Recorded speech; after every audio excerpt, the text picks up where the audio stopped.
अस्सलामुअलैकुम नाजरीन, मैं हूं doctor Hafiz Mohammad Khwaja. NNI news channel पर आप सभी का इस्तकबाल किया जाता है और देखते हैं आज की ताज़ा तरीन खबर। नमस्कार साथियों, नेशनल हेराल्ड अखबार और एसोसिएटेड जर्नल्स लिमिटेड की सच्चाई क्या है? क्योंकि आजकल बीजेपी और मोदी सरकार के द्वारा श्रीमती सोनिया गांधी और राहुल गांधी जी के खिलाफ दायर की गई चार्जशीट और अटैच की गई संपत्ति बहुत चर्चा में है। क्या यह सच है या झूठ है? क्या यह असलियत है या फर्जीवाड़ा है? केवल साधारण तथ्यों से इसका आकलन आप लगा सकते हैं।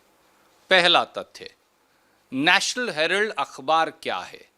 इसे साल 1937 में जंग आज़ादी की लड़ाई के दौरान पंडित जवाहरलाल नेहरू द्वारा स्थापित किया गया। इसकी मालिक कंपनी जो 1937 में बनी वो थी एसोसिएटेड जर्नल्स लिमिटेड और इसके प्रणेता थे महात्मा गांधी, सरदार वल्लभ भाई पटेल, टंडन साहब, किदवई साहब और अन्य स्वतंत्रता सेनानी। यह अखबार स्वतंत्रता सेनानियों की आवाज़ उठाता आया, आज़ादी के आंदोलन की आवाज़ उठाता आया। इसी कारण से नेशनल हेराल्ड अखबार को अंग्रेज़ों ने 1942 के भारत छोड़ो आंदोलन में इस पर प्रतिबंध लगा दिया, जो 1945 तक चला। आज तक यह अखबार चल रहा है। 1937 से आज तक एसोसिएटेड जर्नल्स लिमिटेड कंपनी है। आज़ादी के आंदोलन के बाद, भारत को आज़ादी मिलने के बाद, यह अखबार अपने कर्मचारियों की तनख्वाह नहीं चुका पाया, VRS की राशि नहीं चुका पाया, म्युनिसिपल टैक्स नहीं चुका पाया, अन्य स्टैट्यूटरी ड्यूज, कानूनी जो देनदारी है वो नहीं चुका पाया। तो भारतीय राष्ट्रीय कांग्रेस की ये जिम्मेवारी थी। इसलिए भारतीय राष्ट्रीय कांग्रेस ने समय समय पर नेशनल हेराल्ड अखबार और एसोसिएटेड जर्नल लिमिटेड को कर्ज देकर ये सारी राशि का भुगतान किया, क्योंकि ये स्वतंत्रता संग्राम की आवाज़ थी। ये राशि बनती है 90 करोड़ रुपया। नेशनल हेराल्ड प्रॉफिट नहीं कमाता, इसलिए वो इस राशि का भुगतान कभी कर ही नहीं सकता था। तो इसका हल क्या हो? कानूनी राय ली गई और एक नॉट फॉर प्रॉफिट कंपनी बनाई गई, यानी उसका नाम था यंग इंडिया लिमिटेड। उसके शेयर होल्डर बने श्रीमती सोनिया गांधी, श्री राहुल गांधी। इसके अलावा शेयर होल्डर और डायरेक्टर बने श्री सैम पिट्रोडा, श्री ऑस्कर फर्नांडिस, श्री मोतीलाल वोरा। ये सब लोग उसके शेयर होल्डर, डायरेक्टर यानी कांग्रेस के लोग ही बने। और उस कंपनी ने 50 लाख रुपया कांग्रेस पार्टी को देकर वो 90 करोड़ का कर्ज ले लिया। अब नेशनल हेराल्ड तो वो कर चुका नहीं सकता था, इसलिए उन्होंने यंग इंडिया लिमिटेड को इसके शेयर अलॉट कर दिए। नॉट फॉर प्रॉफिट कंपनी क्या होती है?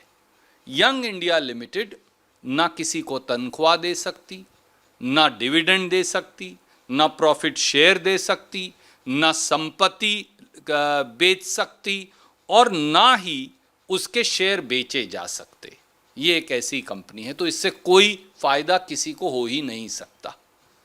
अब एक 2012 में शिकायत दायर होती है चुनाव आयोग में। किसके द्वारा? श्री सुब्रमण्यम स्वामी के द्वारा, कांग्रेस पार्टी के खिलाफ, कि 90 करोड़ का कर्ज क्यों दिया गया। चुनाव आयोग इसको खारिज कर देता है। इसकी अपील वो सुप्रीम कोर्ट में दायर नहीं करते। उसके बाद एक दरख्वास्त ईडी को दी जाती है। किसके द्वारा? सुब्रमण्यम स्वामी जी के द्वारा। वो दरख्वास्त भी अगस्त 2015 में मनी लॉन्ड्रिंग का जो केस कहते हैं, ईडी के द्वारा खारिज कर दिया जाता है, बंद कर दिया जाता है।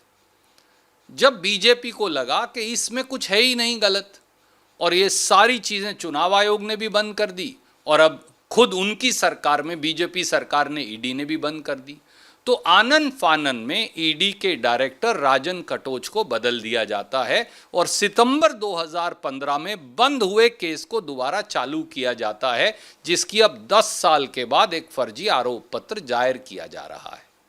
हमारे बड़े सीधे सवाल हैं। पहला सवाल, दोस्तों, क्या यंग इंडिया लिमिटेड ने एसोसिएटेड जर्नल्स लिमिटेड या नेशनल हेराल्ड की कोई संपत्ति खरीदी? जवाब नहीं में है। क्या एसोसिएटेड जर्नल्स लिमिटेड या नेशनल हेराल्ड की कोई संपत्ति यंग इंडिया लिमिटेड या राहुल जी या सोनिया जी या किसी और डायरेक्टर या शेयर होल्डर के नाम हो गई? जवाब नहीं में है। क्या एसोसिएटेड जर्नल्स लिमिटेड या नेशनल हेराल्ड से 1 रुपया भी लिया गया? जवाब नहीं में है। क्या नेशनल हेराल्ड की संपत्ति उसके पास है? जवाब हाँ में है।